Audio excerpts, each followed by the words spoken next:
la décision du Conseil constitutionnel qui a été rendue sur la question de la présidentielle, ben, évidemment, on en a pris acte. Mais après, ça nous permet de faire des réflexions profondes sur le système électoral en Côte d'Ivoire. Moi, je ne conteste pas la décision qui a été rendue par le Conseil constitutionnel. J'ai dit que dans une démocratie, si vous instaurez un parrainage citoyen, il faut bien qu'il y ait ce qu'on appelle le principe du contradictoire dedans. On ne peut pas laisser un comité technique décider à la place des candidats que nous sommes, en notre absence, que celui-là a eu le parrainage, celui-là n'a pas eu le parrainage, sans qu'on nous donne un document qui nous permet d'apprécier souverainement ou bien objectivement comment ça a été évalué. Donc pour nous, ça doit nécessiter la prise de réformes pour qu'il y ait assez de transparence là-dessus. Aujourd'hui, sur un plateau télé, vous dites qu'une Ivoirienne, et non des moindres, qui a été ministre dans ce pays, n'a pas le droit d'être... Non, je n'ai pas dit qu'elle n'a pas le droit. Elle n'avait rien à faire. Elle n'a pas le droit. Mais c'est ce qu'on va préciser. J'ai pas dit. C'est des mouvements féministes vont s'élever. Non, vous ne pouvez pas me dire que M. Laurent Gbagbo n'a pas réuni les parrainages. Que d'autres candidats, dont moi-même, n'ont pas réuni le parrainage. Et que Henriette Lagou... c'est méchant ça. Non, j'arrive, laisse-moi développer. Et que Mme Henriette Lagou, elle, a réuni les parrainages. Moi, j'ai passé pratiquement un mois sur le terrain pendant le parrainage.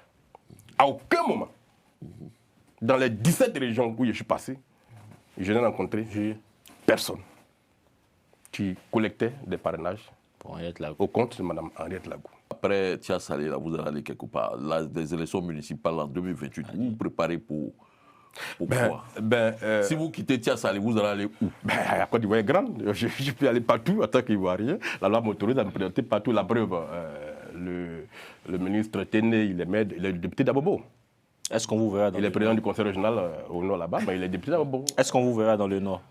Non, pas forcément dans le nord, parce qu'on ne sait pas comment parler de candidat. Il faut qu'il y ait une construction d'une relation entre l'électorat et le candidat. Ça c'est absolument fondamental. À Tia Salé, je ne serai plus candidat parce que depuis 2018, j'ai pris cet engagement-là.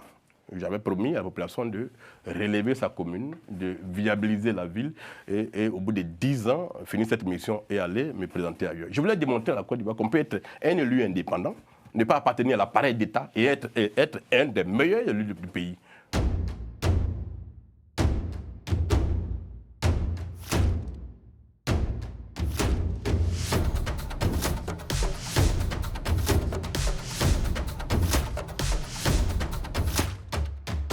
Bonsoir à tous. Nous recevons ce soir dans la bande Antoine Assalé Tiemoko, maire de Tia Salé et président d'aujourd'hui et demain la Côte d'Ivoire. Bonsoir. Bonsoir.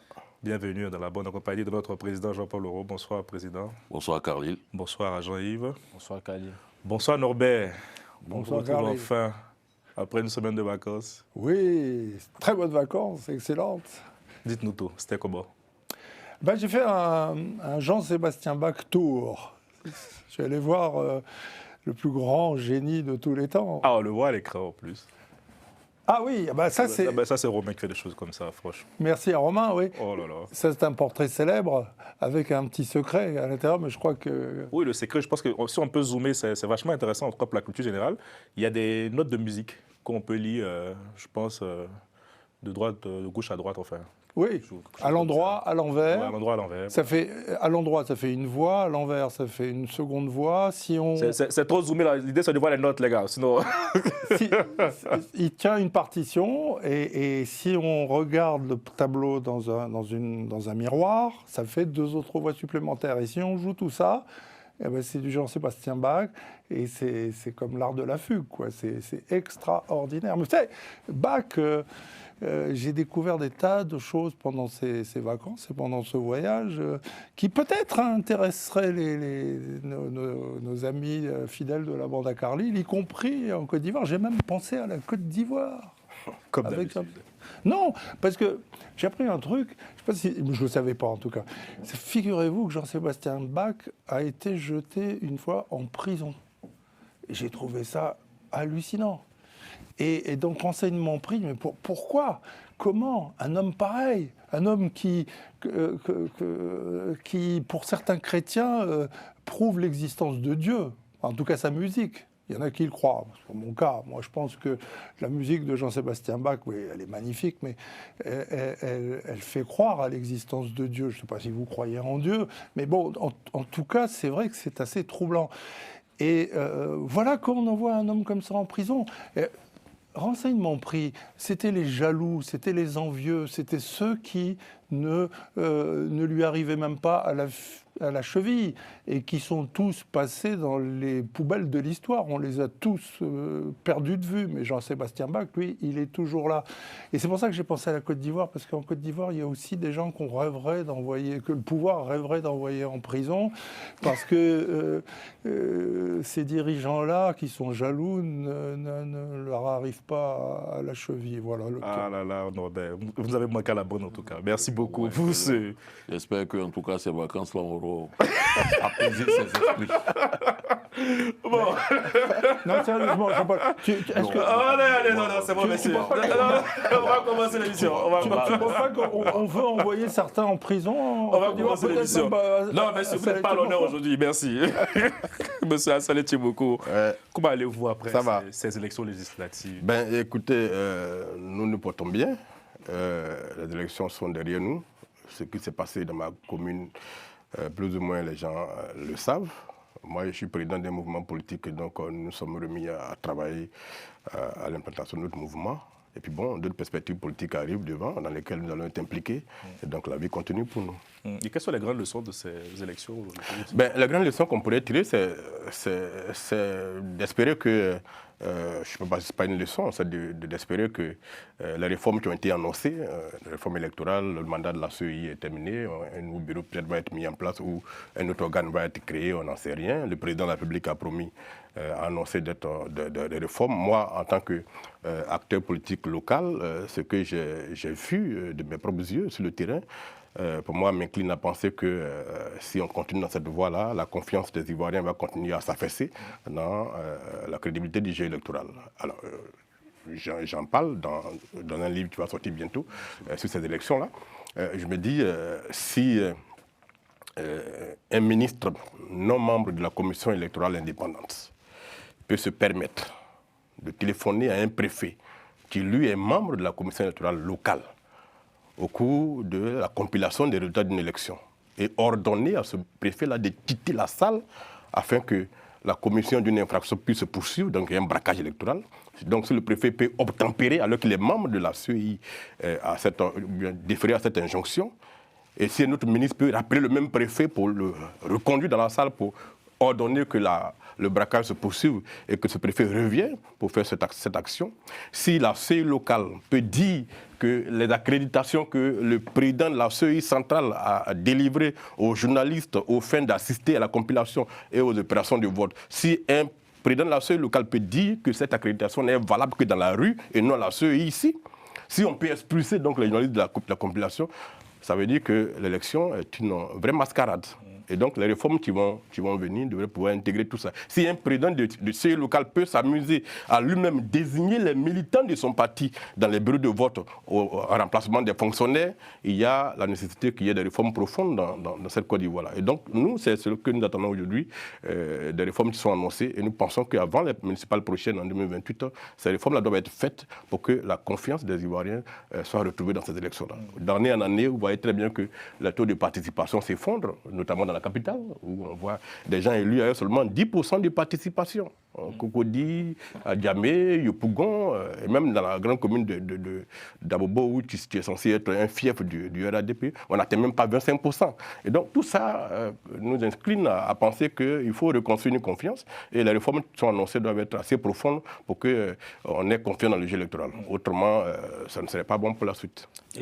Oui, et dans ce cas, en fait, vu que vous aviez parlé c'est-à-dire vous aviez remis en question, je dirais, l'indépendance de ces préfets-là. Donc, si on veut retourner à la réforme des années 2000, notamment, où en fait les élections étaient confiées au ministère de l'Intérieur. Donc, vous dites là clairement que cette réforme-là n'est pas aussi viable au regard de ce que vous aviez connu. C'est bien ça? Oui, mais on ne peut pas revenir, j'allais dire, à l'ancien système qui était notamment dans un cadre de parti unique comme au temps du PDCI. Et donc pour moi, des fonctionnaires qui sont sous l'influence d'autorité ne peuvent pas crédibiliser une élection. Moi, je pense qu'il y a tout un autre mécanisme à mettre en place qui peut intégrer à la fois les fonctionnaires, mais de la société civile et d'autres acteurs pour faire une commission qui pourrait être beaucoup plus indépendante dans les faits, en expulsant bien sûr les partis politiques qui n'ont rien à faire, pour moi, dans une commission électorale. Ok, donc le véritable problème sont les partis politiques pour vous? Non, le véritable problème, c'est celui qui contrôle la machine centrale. C'est-à-dire que si vous avez un parti au pouvoir qui est très fort et donc qui contrôle 99% des présidents des CEI locales, en fait la commission électorale indépendante en Côte d'Ivoire, moi je l'ai toujours dit, ce n'est pas la commission centrale elle-même qui pose réellement le problème. Parce que plus ou moins là-bas, les partis politiques sont à équilibre, puisque c'est une commission qui délibère à la majorité. Mais dans les CEI locales, avec la crise qu'on a connue, avec le PPA-CI qui s'est retiré, le PDCI qui s'est retiré, vous avez des CEI locales qui sont contrôlées à 100% par des militants d'un parti politique qui présentent des candidats aux élections locales. Et donc, évidemment, ils ont toute la latitude de manipuler tout ce qu'ils veulent manipuler et donc de fausser complètement le jeu électoral. Et c'est pour ça que nous pensons que la réforme qui doit être faite doit faire en sorte que les partis politiques ne soient pas dans cette CEI-là. Et qu'on peut trouver un autre mécanisme. Pendant que j'étais au Parlement, j'avais proposé une loi dans le cadre de la réforme de la CEI pour faire en sorte que non seulement les partis soient extraits de cette CEI-là, mais que la désignation des bureaux locaux se fasse par un mécanisme participatif qui pourrait se faire par élection. Et puis bon, ceux qui seront désignés vont prêter serment devant les magistrats locaux. À partir de ce moment-là, ce ne seront pas les partis politiques qui les ont désignés. Et par conséquent, l'influence de ces partis, ces individus, pourrait être moindre. Et donc, il y a des nomenclatures à mettre en place. On ne sait pas quel temps le président va prendre, mais nous pensons qu'il faut une réforme profonde pour reconstruire la confiance dans cette CEI-là. Président Paul Oro. Charles Salé, dans votre cas spécifiquement, dans votre circonscription, c'est votre adversaire qui a triché ou bien c'est la CEI qui a triché? C'est un processus complet qui intègre l'adversaire en question. Parce que celui qui a désigné le président de la CEI locale. C'est-à-dire que, comme les autres partis ne sont pas là, donc c'est la CEI, le RADP du contrôle du mouvement, donc c'est le délégué RADP de Tia Salé qui a désigné son chargé de communication pour être le président de la CEI locale. C'est son chargé de communication. C'est officiel, tout le monde le sait. Donc, il l'a désigné pour être là, pour accomplir une mission précise, renverser les résultats du vote. En fait, ce qui s'est passé à Salé, ce n'est pas le dépouillement qui a eu le problème. C'est-à-dire que la commission centrale locale a proclamé un résultat qui est totalement contraire à ce qui est sur des urnes. Des urnes, avec les différents PV. Les PV qui leur ont permis de proclamer ces résultats, à cette date-là, on ne les a pas encore vus. Moi, j'ai commis des commissaires de justice pour aller, au fin d'aller prendre copie de ces PV afin qu'on les confronte avec ceux que les présidents des bureaux de vote nous ont donnés dans les bureaux de vote. Mais la CEI locale a répondu qu'ils n'étaient plus en possession de ces PV, qui leur ont permis de proclamer le résultat. Jusqu'à cette date-là, on n'a pas vu ces PV. Est-ce que beaucoup vous reprochent de dire que vous êtes un mauvais perdant? Mais non. Je ne suis pas un mauvais perdant, puisque je peux démontrer que j'ai gagné. Et j'ai démontré que j'ai gagné. Je suis en possession de 127 PV, dont la compilation me donne vainqueur avec 1356 voix d'écart. C'est quoi les objectifs? C'est fini? Comment? Vous avez perdu votre siège, vous avez sorti ça là. C'est quoi les objectifs? Non, c'est pas. Non. Vous avez annoncé même que on ne peut pas ennoblir la fraude. On est une démocratie, on est une république.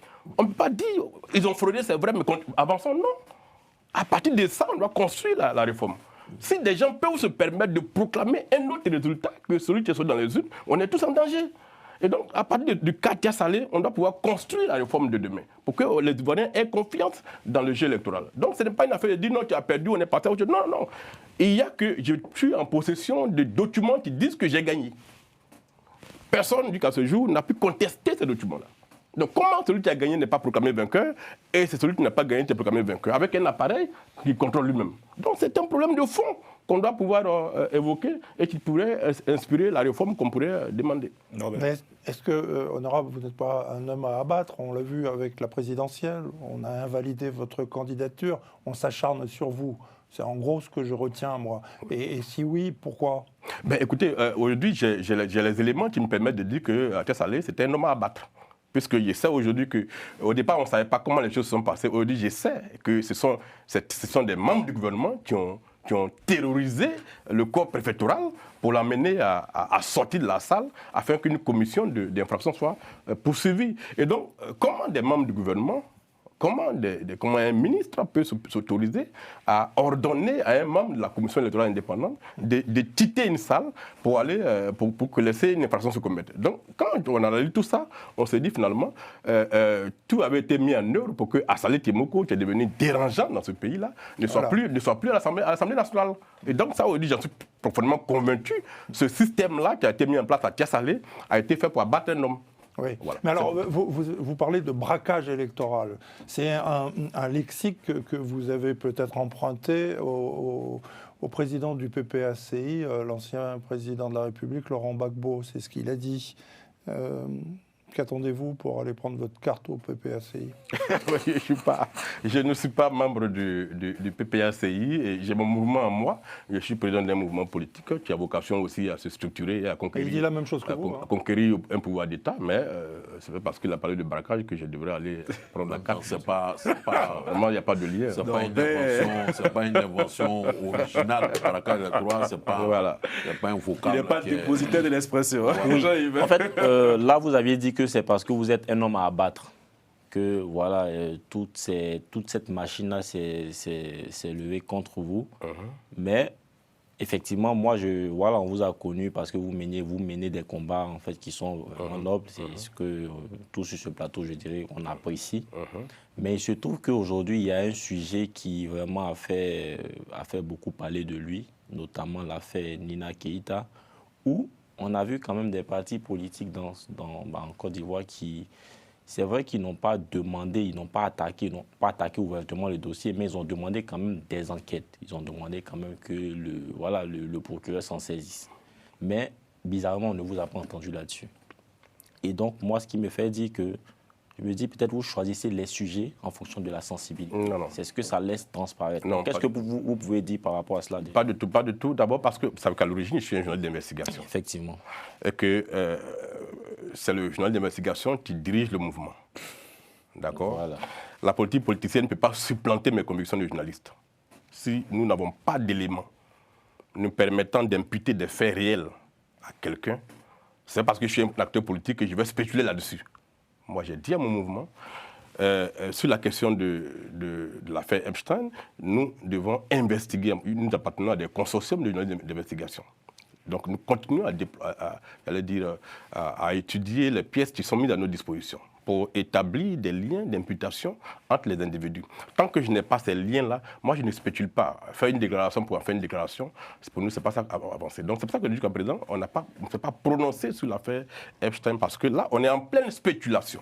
Et donc, pour pouvoir en faire une déclaration politique, il faut pouvoir en faire une exploitation politicienne. Et nous ne voulons pas tomber dans une exploitation politicienne d'un fait que nous ne pouvons pas imputer. Oui, mais déjà, déjà, normalement, en fait, l'idée, c'était de se prononcer, pas de se prononcer, mais effectivement de faire la déclaration qui va peut-être conduire le procureur à se saisir de cette affaire-là pour poursuivre les enquêtes.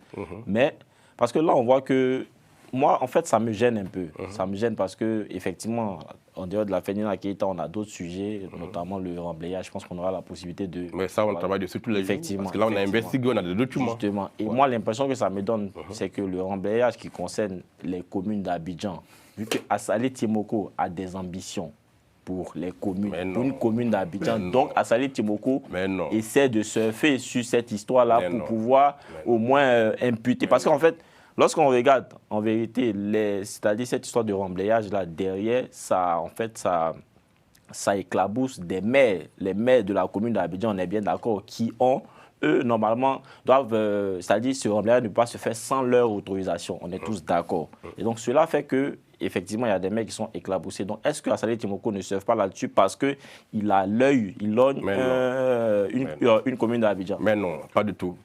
Laissez-le répondre dans la parole. J'arrive. Sur les questions foncières, il n'y a pas un journaliste en Côte d'Ivoire qui a autant enquêté que moi. Depuis 2012, je travaille sur les questions foncières. Qu'elles soient à Abidjan, qu'elles soient à l'intérieur du pays, on a toujours été leader dans cette question-là en matière journalistique. Et donc, l'affaire des remblayages, c'est depuis 2013 que l'éléphant du Chénet travaille dessus. C'est vrai qu'un activiste des réseaux sociaux, ces derniers temps, a été très actif sur la question. Et donc, pour nous, ce n'est pas un fait nouveau. nous, ce n'est pas lié à mes ambitions politiques. J'ai dit que c'est depuis 2013 que nous... Non, ça n'a rien à voir. Jusque-là, et puis d'ailleurs, cette affaire de Rambléa ne concerne pas réellement un maire. C'est une affaire d'État. Nous sommes en pleine destruction de l'écosystème dans notre capitale. Et donc, chaque citoyen a le droit de se prononcer dessus. Mais encore que nous, jusqu'à présent, on ne s'est pas prononcé réellement dessus parce que nous sommes en train d'éplucher des centaines de documents qui sont liés à notre administration et qui impliquent des fonctionnaires dans cette affaire. Il va falloir faire à part des choses, à part du moment où on a tous les éléments et qu'on aura interrogé tous les acteurs, vous verrez bien qu'on se prononcera par des publications dans l'éléphant déchaîné. Et donc, moi, c'est une question de déformation professionnelle.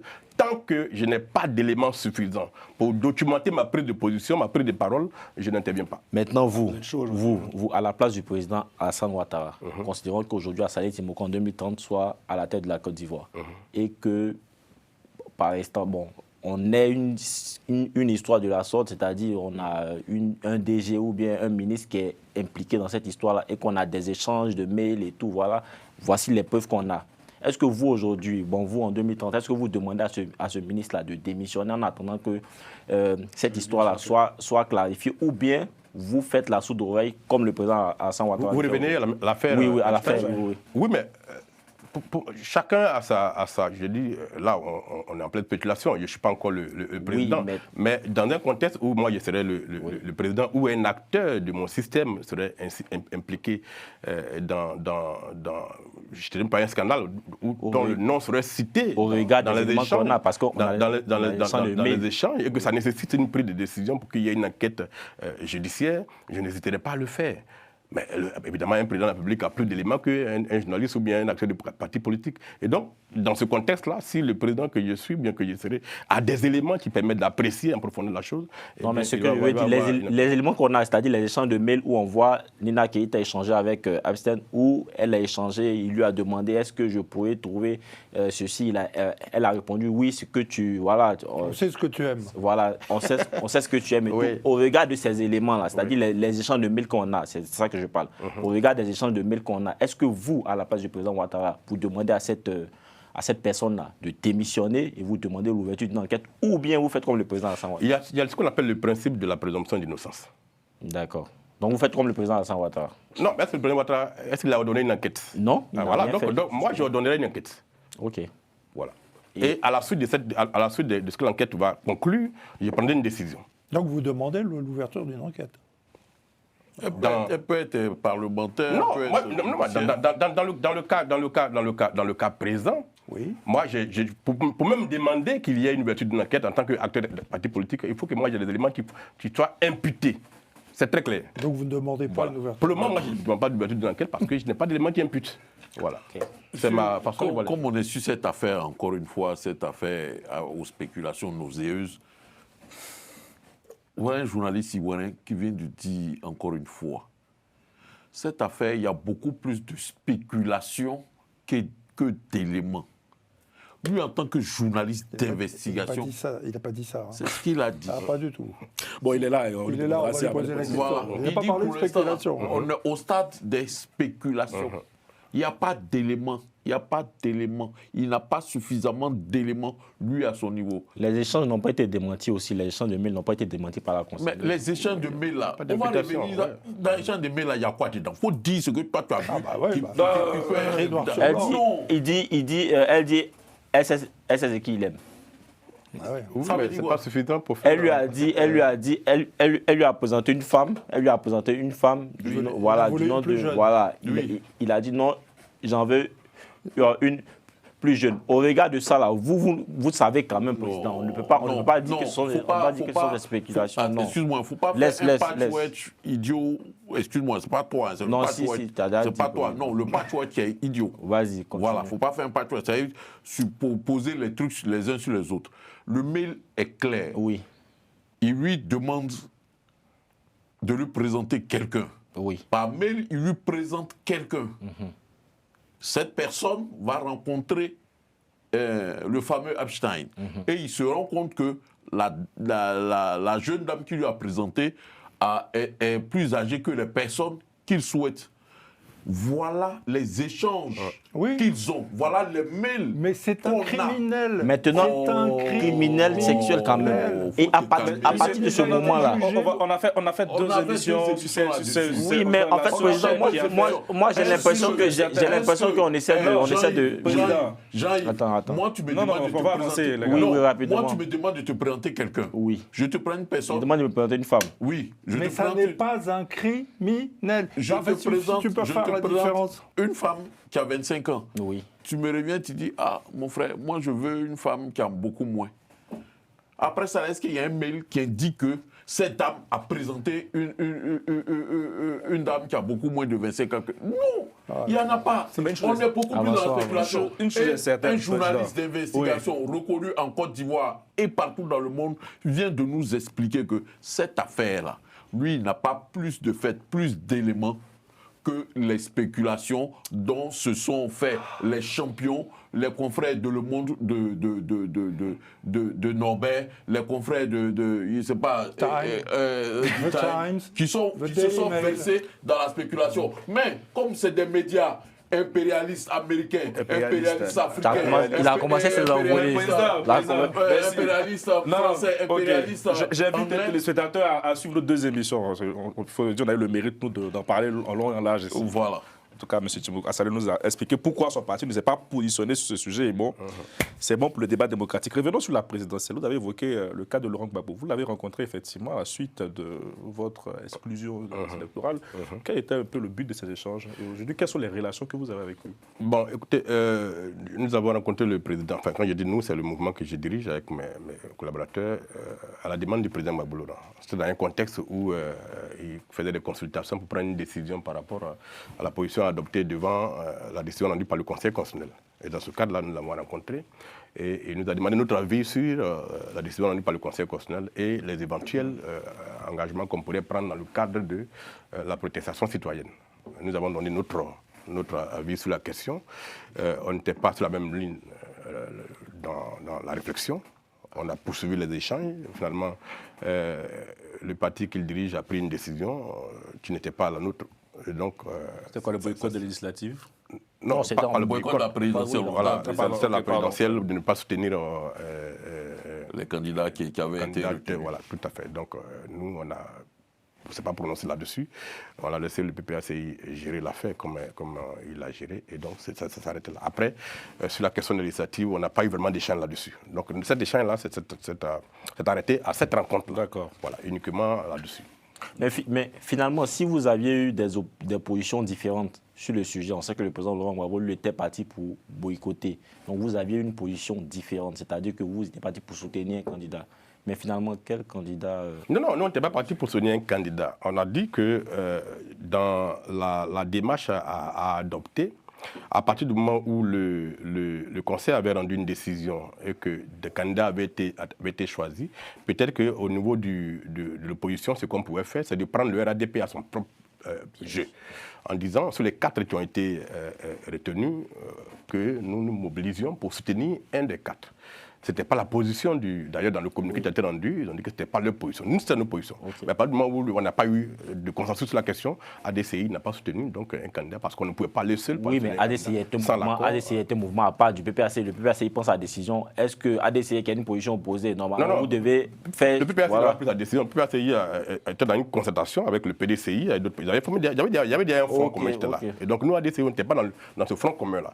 Et donc, à partir du moment où ils ont décidé de ne pas soutenir... Donc vous êtes resté solidaire de Voilà, nous sommes restés solidaires de la décision. Bien que vous ne partagiez pas cette... Parce que vous aviez envie de soutenir qui, alors? On avait dit que dans le cadre d'un consensus, on devrait, entre Don Melo et Simone.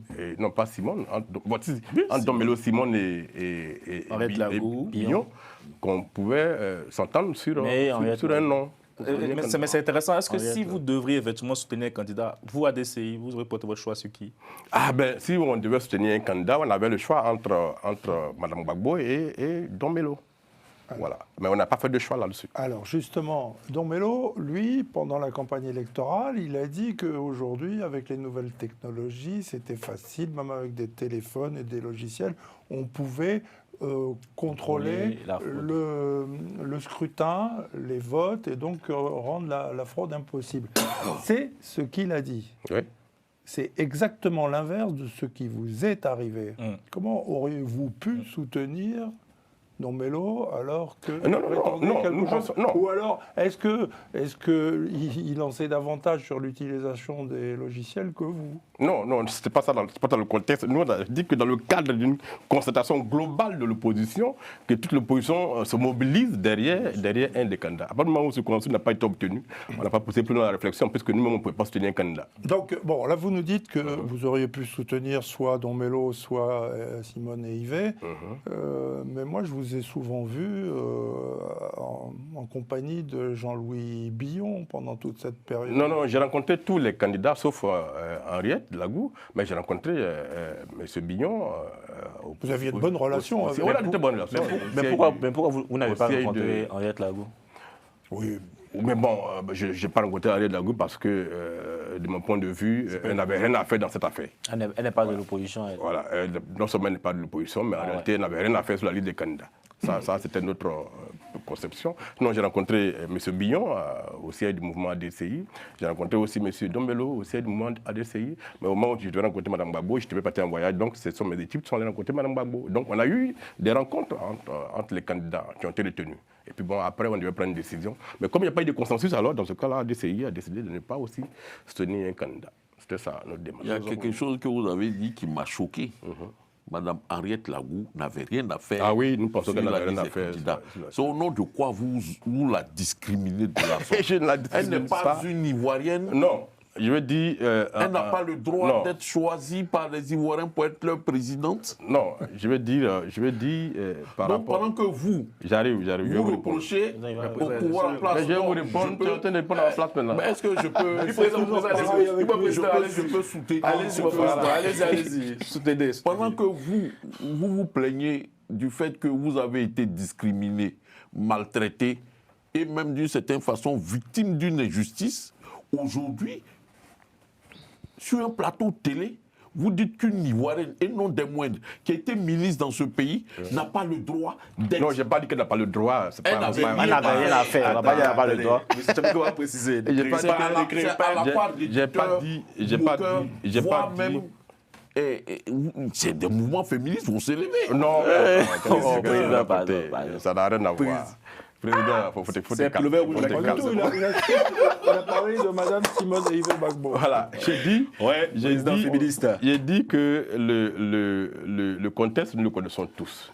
Il y avait cette histoire de parrainage, qui était une condition extrêmement compliquée à remplir. Vous ne pouvez pas me dire que M. Laurent Gbagbo n'a pas réuni les parrainages. Que d'autres candidats, dont moi-même, n'ont pas réuni le parrainage. Et que Henriette Lagou... c'est méchant ça. Non, j'arrive, laisse-moi développer. Et que Mme Henriette Lagou, elle, a réuni les parrainages. Moi, j'ai passé pratiquement un mois sur le terrain pendant le parrainage. À aucun moment, dans les 17 régions où je suis passé, je n'ai rencontré personne qui collectait des parrainages au compte de Mme Henriette Lagou. Personne. Et donc, quand, in fine, elle est retenue sur la liste des candidats, moi qui ai fait le parrainage sur le terrain, si je devais soutenir un candidat, ça ne serait jamais Mme Henriette Lagou, parce que je ne connais pas le contexte dans lequel elle a fait ses parrainages et pour lequel elle a été retenue. C'est ce que j'exprime. Je n'ai pas dit qu'elle n'a pas le droit en tant qu'Ivoirienne d'être candidate ou bien... Non. Je veux dire, sur la ligne finale pour aller aux élections... Vous suspectez d'avoir obtenu ce parrainage de façon frauduleuse? Non, je n'ai jamais dit ça. Mais c'est ce que ça laisse subodorer. Non. Je n'ai jamais dit ça. Vous ne l'avez pas vu sur le terrain. Vous étiez là-bas, dans les 17 régions, là. Vous n'avez pas vu, ses agents collecter ses parrainages. Tout à fait. Et après que la CEI donne, elle a les parrainages. Donc, ce parrainage... Non, je n'ai pas dit qu'elle a donné des parrainages frauduleux. Je considère que elle est soutenue par le pouvoir. Non, je n'ai jamais dit ça. Ah, ben, Pas extrapoler. Là, vous faites des déductions. Faut tout Mais dire. Faut tout dire. Je considère que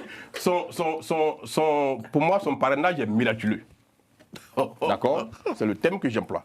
Je ne dis pas frauduleux. Très bien. Je dis pour moi, son parrainage est miraculeux. Et donc, s'il devait soutenir un candidat parmi les 4, jamais mon choix n'aurait été porté sur Mme Marielle. Ça, c'est dit. Vous avez eu.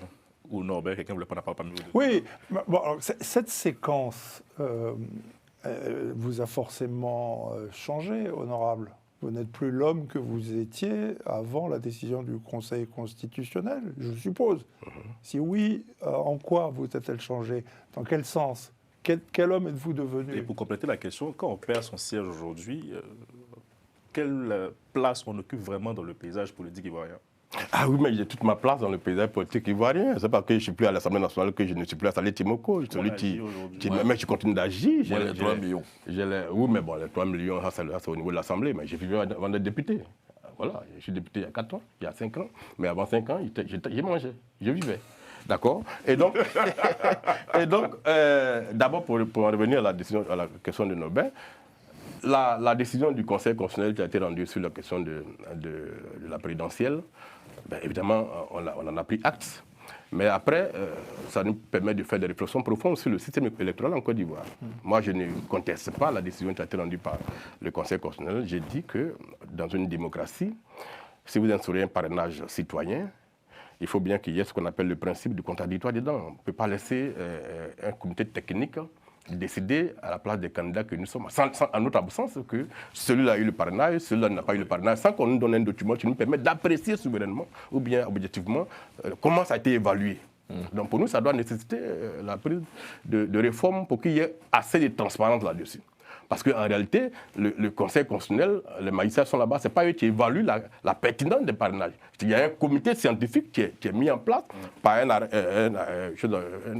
arrêté pris par le président du Conseil constitutionnel, qui met ce comité en place. Et c'est ce comité-là qui évalue la qualité ou bien l'importance des parrainages. Les candidats ne sont pas présents.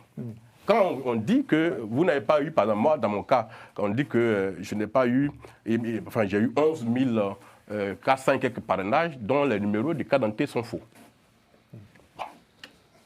D'un point de vue du droit, c'est grave qu'un candidat produise des parrainages dont on dit qu'il y a 11 000 cartes d'identité qui ont numéros sont faux. Alors, de quoi il s'agit? C'est les cartes d'identité qui ont de faux numéros ou bien ce sont les collecteurs, enfin nos prospects qui ont mal enregistré. Ça là, il faut mettre la documentation à la disposition du candidat pour que dans 5 ans, ils ne commettent pas la même erreur. Bon, on n'a aucun élément pour apprécier. Et donc pour nous, c'est des choses qu'il va falloir regarder de près pour que demain on sache vraiment que on a été exclu, mais c'est sur la base de faits objectifs. Bon, c'est une réponse très élégante, oui. Mais la question personnelle, l'âme d'Antoine Assalé Tiemoko, qui a subi de telles épreuves, a forcément été modifiée. Moi, j'aimerais bien savoir quel est votre état d'esprit là, en 2026. Ben, là, aujourd'hui, je vais dire encore plus que hier, j'ai le sentiment qu'il y a un vrai combat à mener en Côte d'Ivoire pour qu'il y ait des réformes électorales profondes, pour que notre système électoral soit crédible et qu'à partir de 2030, on fasse des élections dans lesquelles... Avec ADCI, il y a combien de militants concrètement aujourd'hui? Le mouvement a été créé le 2 juin 2024. Okay. Donc on a moins de 2 ans d'existence sur le terrain. Puis bon, dès qu'on a été créé, il y avait déjà des enjeux électoraux auxquels on a participé. Donc ça n'a pas laissé le temps d'implanter le mouvement. Et c'est maintenant que nous avons décidé de faire l'implantation. Mais aujourd'hui, ADCI, pour ceux qui ont pris les cartes de membres, qui sont membres d'ADCI, on est 21 000 personnes. Aujourd'hui, Assalé Tiemoko n'est plus député. Non. Vous avez annoncé que, à la tête de la mairie de Tia-Salé, vous en aviez pour 2 mandats. Mais est-ce qu'après Tia-Salé, vous allez aller quelque part, des élections municipales en 2028, vous vous préparez pour quoi? Si vous quittez Tia-Salé, vous allez aller où? La Côte d'Ivoire est grande. Je peux aller partout en tant qu'Ivoirien. La loi m'autorise à me présenter partout. La preuve, le ministre Téné, il est député d'Abobo. Est-ce qu'on vous verra dans Il est président du conseil régional au nord là-bas, mais il est député d'Abobo. Est-ce qu'on vous verra dans le nord? Non, pas forcément dans le Nord, parce qu'on ne savait pas comment parler de candidat. Il faut qu'il y ait une construction d'une relation entre l'électorat et le candidat. Ça c'est absolument fondamental. À Tessalit, je ne serai plus candidat parce que depuis 2018, j'ai pris cet engagement-là. J'avais promis à la population de relever sa commune, de viabiliser la ville et au bout de 10 ans, finir cette mission et aller me présenter ailleurs. Je voulais démontrer à la Côte d'Ivoire qu'on peut être un élu indépendant, ne pas appartenir à l'appareil d'État et être un des meilleurs élus du pays. Aujourd'hui, je suis considéré comme l'un des meilleurs de Côte d'Ivoire. Le gouvernement de Côte d'Ivoire m'a donné 2 prix d'excellence. J'arrive, je vais finir dessus. Et puis au-delà de ça, nous sommes un mouvement politique naissant. Nous avons pour projet de construire une société de confiance. La société de confiance nécessite que les acteurs politiques aient une parole qu'ils respectent. Et donc, j'ai pris un engagement, j'ai donné ma parole, cette parole-là sera respectée. Et donc, à la fin de ce mandat, à la tête de la communauté salée, je ne serai plus candidat.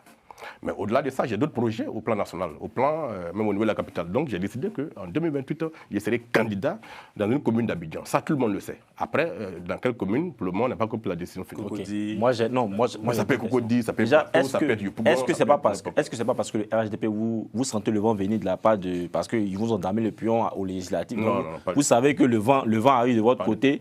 Est-ce que ce n'est pas pour cela que vous essayez d'anticiper? Vous me donnez l'opportunité de répondre vraiment à cette affaire. Voilà. Le RHDP, Tessalit, en l'état actuel, dans aucune élection à Tessalit ne peut me battre. Aucune. Ils n'en ont pas la majorité. Okay. Je suis majoritaire à Tessalit. Cette élection législative-là qui est finie, là, je l'ai gagnée avec 1300 voix d'écart. Et c'est démontré. Je vous ai parlé de braquage électoral. Jusqu'à présent, personne n'a eu le courage au RHDP de venir me démontrer avec preuve à l'appui qu'ils ont gagné. Ils ne peuvent pas le faire parce qu'ils n'en ont pas la preuve. Et donc, je ne fuis pas RHDP.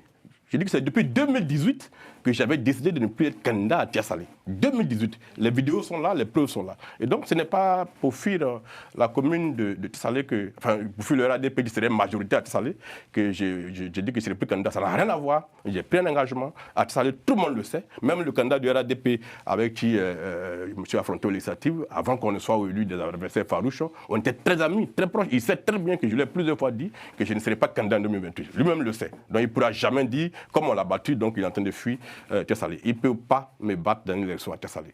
Monsieur Assalé Tchimoukou, j'ai envie de dire chers confrères, parce que depuis que vous n'êtes plus à l'Assemblée nationale, je sens que vous avez beaucoup plus de temps pour vos activités. Les journaux sortent beaucoup maintenant. Voilà, de patron de l'éléphant déchaîné, il y a plus d'activités. L'éléphant est vraiment déchaîné. Vous avez récemment teasé qu'il y a 50 milliards qui ont disparu, ou qui auraient disparu entre les caisses des impôts et celle du Trésor. Au milieu, là, 50 milliards qui devaient servir aux collectivités ont disparu.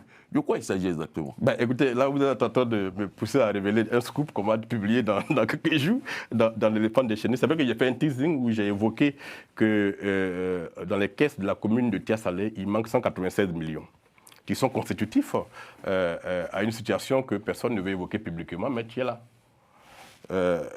L'État de Côte d'Ivoire, en début d'exercice, notifie aux collectivités l'enveloppe budgétaire liée aux cotisations, enfin aux impôts collectés dans les collectivités. Et donc, sur chaque exercice, cet argent est censé avoir été intégralement reversé aux collectivités. Il se trouve que sur 2 exercices, 2024 et 2025, les collectivités n'ont pas reçu une partie des montants qui leur ont été notifiés. Et donc, sur 2024, Tessalit, c'est 74 millions. Sur 2025, Tessalit, c'est 120 millions. Donc, c'est pratiquement 194 millions qui manquent dans le budget de la commune, qui est approuvé par l'État de Côte d'Ivoire et qui est rattaché à des investissements qu'on a réalisés. Et donc, cette situation est en train de créer un vrai déséquilibre budgétaire, créer des déficits dans les collectivités et des dettes pour les grandes communes à qui il manque des milliards.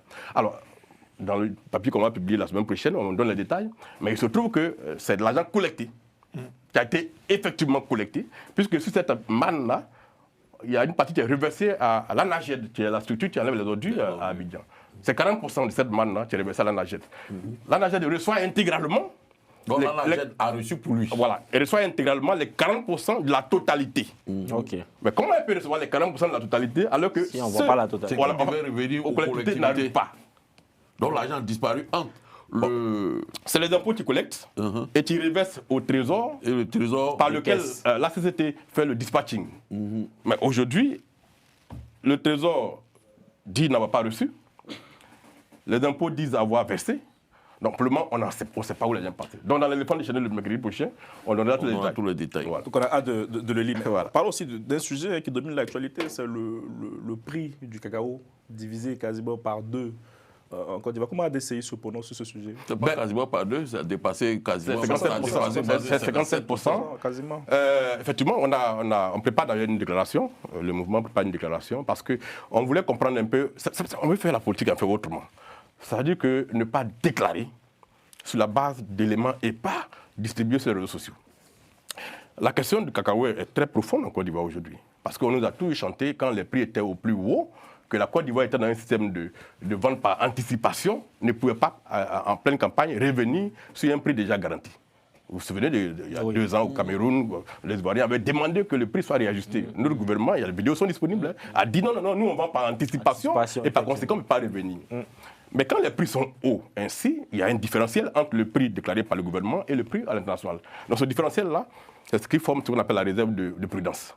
Ça doit être reversé dans une caisse pour stabiliser, pour garantir le prix envoyé aux producteurs. Et donc on a dit 2800 pour le producteur, mais depuis novembre jusqu'à pratiquement février, beaucoup de producteurs qui ont vendu le cacao n'ont pas reçu leur argent. Où est donc passée la réserve de prudence qui était censée amortir le choc? Donc nous, en tant que mouvement ADCI et en tant que journal d'investigation, pour qu'on se prononce, il faut qu'on fasse une enquête. Il faut que les acteurs de la filière, au niveau du Conseil d'Afrique cacao, nous disent, parce que nous savons qu'entre 2024 et 2025, c'est au moins 1200 milliards qui ont été reversés par le GPEX dans les caisses de cette filière, du Conseil d'Afrique cacao. Pourquoi le mécanisme n'a pas fonctionné et où sont passés les milliards en question? Et donc, aujourd'hui, on sait à peu près ce qui s'est passé. Et donc, non seulement on va faire un papier journalistique dessus, sur toute cette affaire, mais au-delà de ça, par derrière, on va faire une déclaration pour prendre une position qui est claire et documentée. Voilà. Norbert. Oui, vous êtes... moi, je continue à vous appeler honorable, hein, même si on se... Le titre reste. Le titre reste. Entre nous, on sait. Voilà. Tout ça est passionnant, tout ça est bien beau. Mais est-ce que vous n'êtes pas en train de vous battre contre des moulins comme Don Quichotte et l'image est forte. Oui, mais c'est bien. Spécialiste. Comment dirais-je, l'opposition en Côte d'Ivoire, sans vouloir vous offenser, honorable, c'est d'abord le PDCI-RDA et le PPACI. Oui. En dispersant les forces, est-ce qu'on ne fait pas le jeu du pouvoir? Est-ce que nous n'êtes pas en train de suivre une trajectoire strictement personnelle? Non, nous n'avons pas l'impression de disperser quelque force que ce soit. Nous sommes une nouvelle force politique. Je dis bien une nouvelle force, je ne dis pas une force nouvelle. Nous sommes une nouvelle force politique qui essaie de construire une nouvelle dynamique. D'ailleurs, vous avez vu comment l'opposition a géré la crise de la présidentielle. Ça a été vraiment quelque chose qui a été, de notre point de vue, une sorte de dispersion de force à tout point de vue. Ah bon? Oui, pour nous, ça n'a pas été très bien structuré, cette affaire de l'opposition. Il y avait un côté le Front commun, un autre côté encore, comme Simon Gbagbo, Capsi, et tout ça. Tout ça n'était pas très lisible sur le terrain.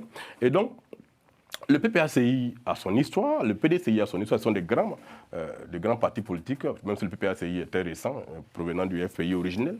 Mais nous sommes donc un mouvement qui arrive et qui veut construire sa propre dynamique. Nous n'avons pas l'intention de nous fondre dans des systèmes que nous ne maîtrisons pas. Ce qu'il faut noter, c'est que nous sommes à la fin d'un cycle politique et que de nouvelles recompositions arrivent. Que ce soit au PDCI, que ce soit au PPACI. Le PDCI a eu un peu de répit parce que Thiam est arrivé avec sa dynamique, avec son aura, et ça a donné un peu de répit au PDCI. Mais le RADP, le PPACI sont deux mouvements qui traverseront forcément des moments de vide. Parce que si le président Ouattara prend sa retraite demain, le RADP aura à se réinventer. Le président Gbagbo avait déjà annoncé son départ après la législative. Son parti a demandé qu'il reste encore. Quand il y a un congrès qui arrive dans le mois prochain, on va voir comment il va orienter ça. Mais dans tous les cas, nous sommes à la fin de ce cycle-là. Et donc quand ces grands leaders-là vont se retirer du jeu politique, il va y avoir un vrai bouillonnement à l'intérieur de ces partis-là. Et donc, nous aussi, en tant que force qui arrive, nous allons nous positionner par rapport à tout ça. Donc, aujourd'hui, on veut être un peu dans notre créneau et ne pas nous glisser dans des choses qu'on ne maîtrise pas. En clair, votre objectif, c'est la jeunesse ivoirienne. Ah oui, tout à fait. Oui, mais bon, au PPACI, il y a un président qui est jeune. C'est qui ça? Au PDCI RDA. Ah, j'ai eu peur. Hein. Ah oui, bon, d'accord. J'ai tendance à les confondre parce que mais le PDCI a son histoire, le PDCI a son parti, a son président qui est Thiam, qui veut conquérir le pouvoir d'État. Qui est jeune. Oui, mais qui est jeune au PDCI. Voilà. Qui est jeune au PDCI. Voilà. Qui est jeune au PDCI. Et qui est loin du PDCI depuis combien de temps? Et donc, tu vas construire sa propre dynamique. Nous aussi, nous sommes dans notre mouvement, nous allons construire notre cheminement. Et puis bon, après, on se croisera dans les élections présidentielles. C'est ça. Voilà. En fait, j'aimerais vous demander aujourd'hui, parce que vu que vous avez abordé vous avez parlé du PDCI, si on vous demande aujourd'hui, M. Saleh Djemoko, que pensez-vous aujourd'hui de cet exil, je veux dire... Un exil? Ben, c'est un exil, Oui, je dirais, forcé, on peut le dire. C'est pas forcé, c'est un exil. Bon, truc, ça va dépendre de chacun. Norbert peut dire forcer, le président aura son thème à lui, mais je dirais l'exil du président. C'est qu'il est loin de la que Côte d'Ivoire. Que pensez-vous de ça à sa place? Qu'auriez-vous fait? Parce que moi j'aime bien vous mettre à la tête de... À la place de qui? À la place de Thiam? Oui. Bon, honnêtement, moi je ne sais pas. Je ne sais pas les raisons qui maintiennent le président du PDCI en dehors de la Côte d'Ivoire. Ce que je sais, et ça c'est documenté, c'est qu'il n'y a aucune procédure pénale contre le président du PDCI. Ah, même pas de mandat d'arrêt. Mais il fait quoi? Mais le président, mais il n'est pas PDCI. Le président, laissez-moi répondre, s'il vous plaît. Jusqu'à preuve du contraire, sauf si ça a été fait avant que j'étais à Abidjan avant-hier, il n'y a pas de mandat d'arrêt contre le président du PDCI. Il n'y a pas de procédure pénale encore ouverte contre le président du PDCI. Et donc, je ne connais pas les raisons profondes de son voyage sur l'extérieur. Mais dans tous les cas, quand on sort du pays, dans un tel contexte, après ce qui s'est passé avec sa nationalité, évidemment, ça crée un autre environnement dans lequel le PDCI doit pouvoir s'intégrer, aller au dialogue avec le parti, le gouvernement, peut-être pour avoir des garanties qui pourraient leur permettre de faire venir le président. Ça, en revanche, je peux le comprendre. Mais fondamentalement, il n'y a pas de poursuite contre le président Thiam à l'état actuel des choses. Oui, alors, vous venez de parler de la nationalité du président Thiam, et sur un autre plateau, notre confrère Herman Aboa a dit que c'est vous qui aviez déterré l'affaire de l'article 48 du Code de la nationalité, celui qui a fait barrage à la candidature de Tidiane Thiam. Avez-vous vraiment déterré? Mais non, mais ça c'est des choses qui me surprennent au plus haut point. Est-ce que vous pouvez imaginer un seul instant que le RADP, qui est au pouvoir depuis 2003, le RDA est au pouvoir depuis 2003, parce que ça on oublie ça souvent. Le RDA est au pouvoir depuis 2003. Oui, oui. Il y a longtemps. Voilà. Ça, je ne l'ai pas oublié. Et ils ont dirigé le ministère de la Justice, sous Gbagbo Laurent. Ouais. D'accord? C'est vrai, non? C'est un fait. Alors, vous pensez que M. Sassan Kambile, c'est ça, non? Sassan Kambile, qui est là, qui est le ministre de la Justice depuis pratiquement plus de 10 ans, qui est magistrat, vous pensez qu'ils sont dans l'ignorance qu'il y a un texte qui existe, qu'on appelle l'article 48? Non, c'est pas moi qui l'ai inventé, mais ce que je lui ai dit, j'ai fait une enquête. C'est vous qui l'avez déterré. Non, pas du tout. C'est ce que dit Herman Pas du Aboa. tout. Non, c'est parce qu'Herman a dit que c'est pas vrai. L'article 48, la première fois que je l'ai évoqué en Côte d'Ivoire, c'était en 2016. Lorsque je faisais l'enquête sur la loi facilitant l'accès à la santé ivoirienne. Puisqu'on avait fait croire aux gens que cette loi-là devait permettre à près de 3 millions d'étrangers de devenir ivoiriens. Et c'est lorsqu'on faisait cette enquête-là qu'on a découvert qu'il y avait cet article-là qui empêchait beaucoup d'Ivoiriens qui revenaient au pays pour faire des papiers, de faire les papiers. Depuis 2016. Ouais. Je n'avais jamais dans l'idée que M. Thiam serait candidat à une élection en 2025. Je parle de 2016. Donc, ça y est, dans l'éléphant déchaîné, ça y est, il y a la une de mon journal que j'ai dit attention, l'article 48 ans est en train de tromper les Ivoiriens. Bon. Et donc, ce n'est pas moi qui l'ai déterré pour pouvoir venir nuire à M. Thiam.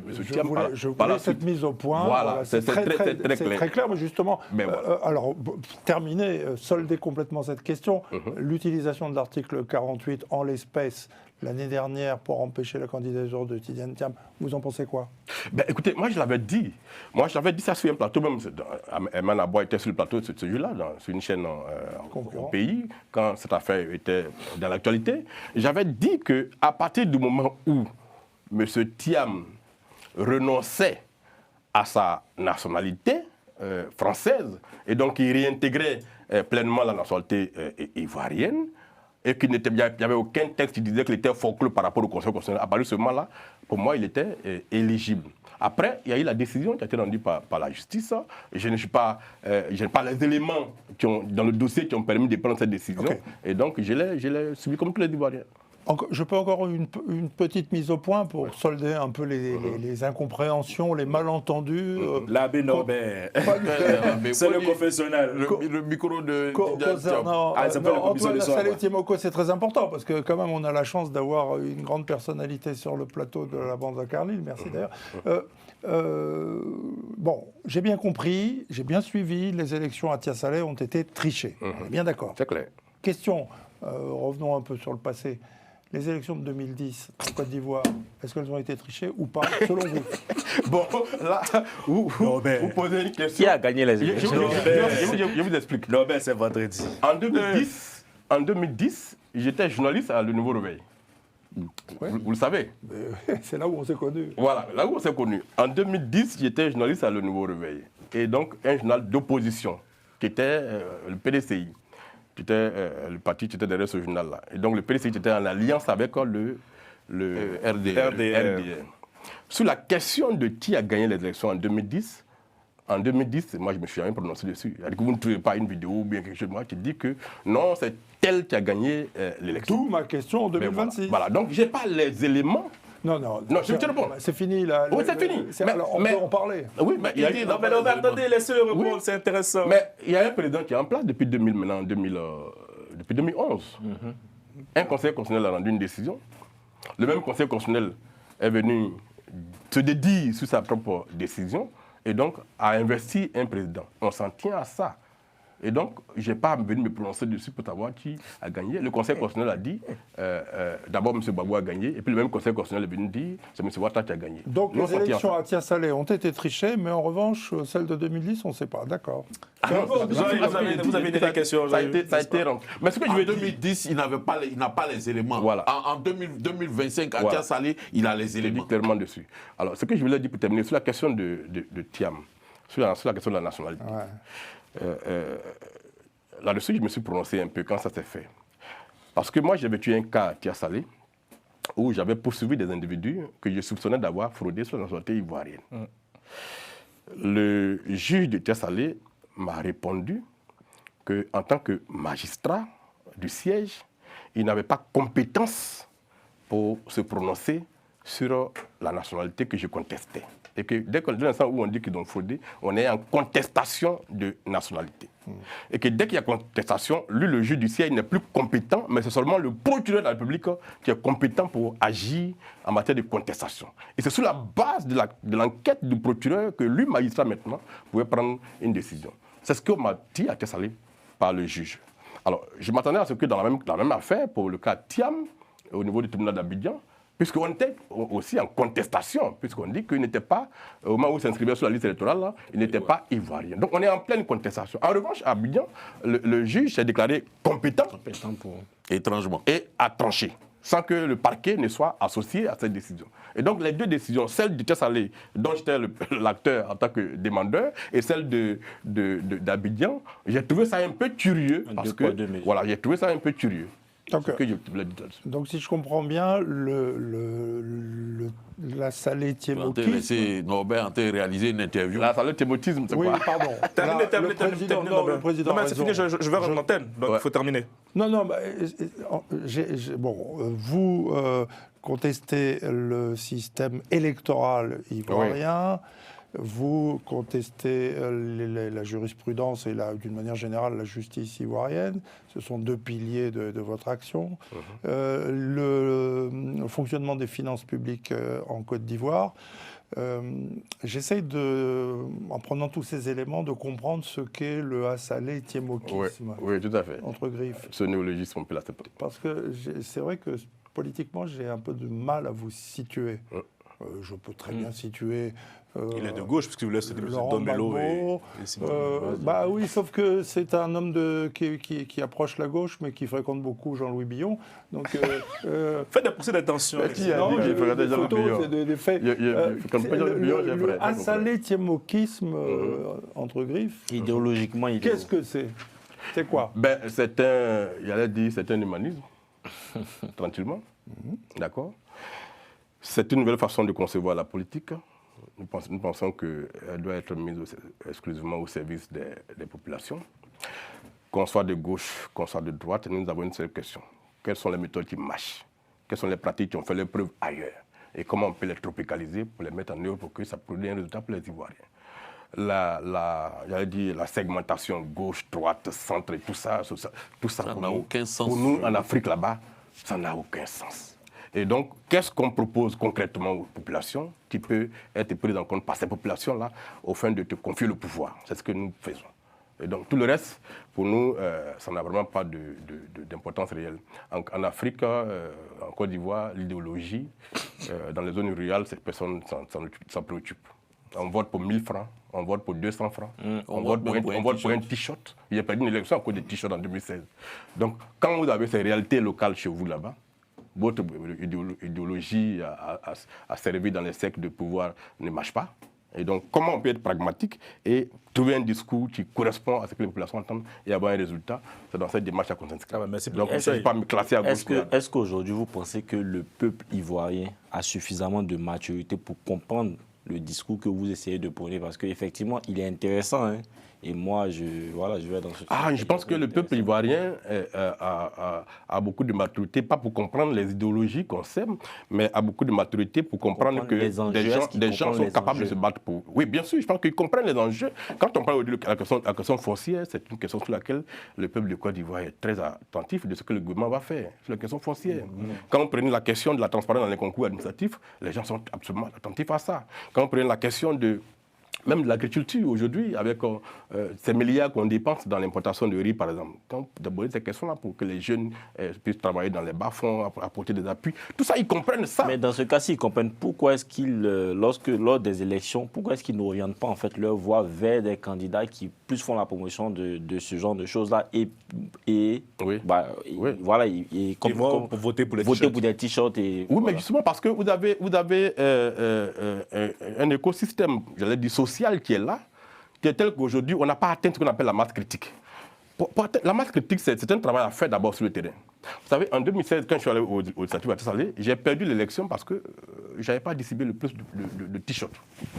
Mais quand on a fait le diagnostic, on a compris cet enjeu-là, mais on s'est mis sur le terrain pour faire en sorte que ceux qui comprennent les réalités sont plus nombreux que ceux qui ne comprennent pas les réalités. Tant que vous n'avez pas atteint cette masse critique-là, le changement n'arrivera pas. Donc c'est un travail de longue haleine à faire. Il faut être présent sur le terrain pour le faire tous les jours. Vous avez vu combien de milliards les gens ont déployé sur le terrain par rapport à des candidats pour une élection locale où des gens débarquent avec des centaines de millions distribués dans les villages. Donc ça effraie les gens. Des marmites. Voilà. Et on exploite, on instrumentalise la misère pour en faire un enjeu électoral. Donc il y a un travail de conscientisation à faire sur le terrain, surtout au niveau des jeunes, pas de nos personnes âgées qui sont déjà totalement irrécupérables. Et donc c'est surtout au niveau des jeunes qu'il faut faire un travail. Ils sont majoritaires, ils représentent pratiquement 77% de la population. C'est à ce niveau-là qu'il faut faire un travail pour que dans 5 ou dans 10 ans, ça puisse percuter. Donc nous pensons qu'en inscrivant la bataille dans la durabilité, on peut atteindre ce résultat. Ok, donc si vous pensez qu'il y a un travail colossal à faire, alors on peut conclure ici que pour l'instant, ils ne comprennent pas les enjeux. Non, beaucoup ne comprennent pas les enjeux, ça c'est sûr. Donc, mais c'est un travail qu'il faut continuer à faire. Merci beaucoup, monsieur le maire. Désolé, Norvège d'Arrêt l'antenne. Mille excuses. C'était passionnant. Merci beaucoup, merci monsieur. Merci à Moustapha Kanté, à Romain Clicquot de Menk à la réalisation et bonne suite de programme sur notre antenne. Retrouvez-nous un samedi aussi avec Insan et Jean-Yves dans le week-end là-bas. Oui. Demain, on parlera de quoi? Je vous laisse découvrir, on va pas tout dévoiler. Pour faire les suspects. Bonne soirée.